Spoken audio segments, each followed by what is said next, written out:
Это очень легкий и вкусный суп, который подойдет даже веганам. На 6 порций понадобится 1 кг очищенной тыквы, 1 средняя луковица и 1 средняя морковка, 15-20 грамм чеснока, 20 грамм имбиря, 30 грамм соли, 5 грамм карри, 20 грамм оливкового масла, пол-литра воды и 400 грамм кокосового молока. Очищаем тыкву от кожуры и семян. Это можно сделать ножом или при помощи овощечистки.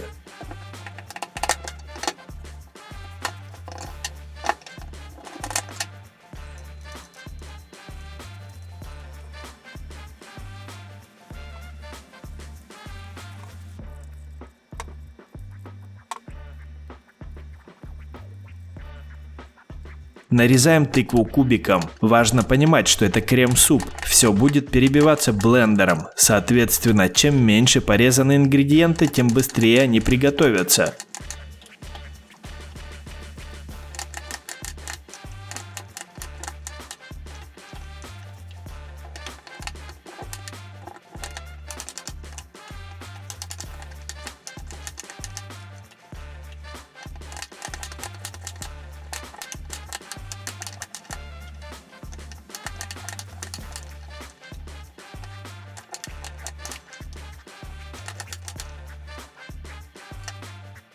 Наливаем в кастрюлю 20 грамм оливкового масла. Очищаем все оставшиеся овощи.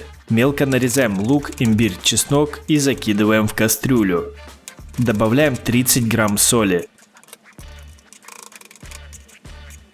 Морковь нарезаем кружочками.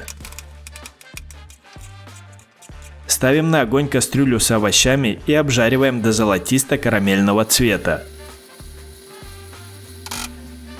Добавляем морковь и тоже слегка обжариваем. Так морковь отдаст больше цвета нашему будущему супу. Добавляем 5 грамм карри и обжариваем еще полминуты. Добавляем в кастрюлю тыкву и пол-литра воды. Оставляем вариться под крышкой, периодически перемешивая.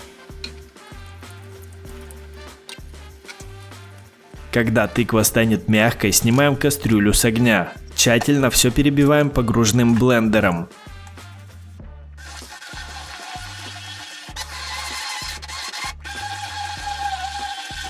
Добавляем 400 грамм кокосового молока и еще раз все хорошо перемешиваем. Вкуснейший суп готов. Можно украсить порцию супа обжаренным кунжутом. Это добавит легкие ореховые нотки. Такой суп можно приготовить даже если ты веган. Напиши в комментариях, ты веган или нет. Обязательно поставь лайк и подпишись на канал. И помни, если ты не готовишь над жерлом вулкана, то это не адская кухня.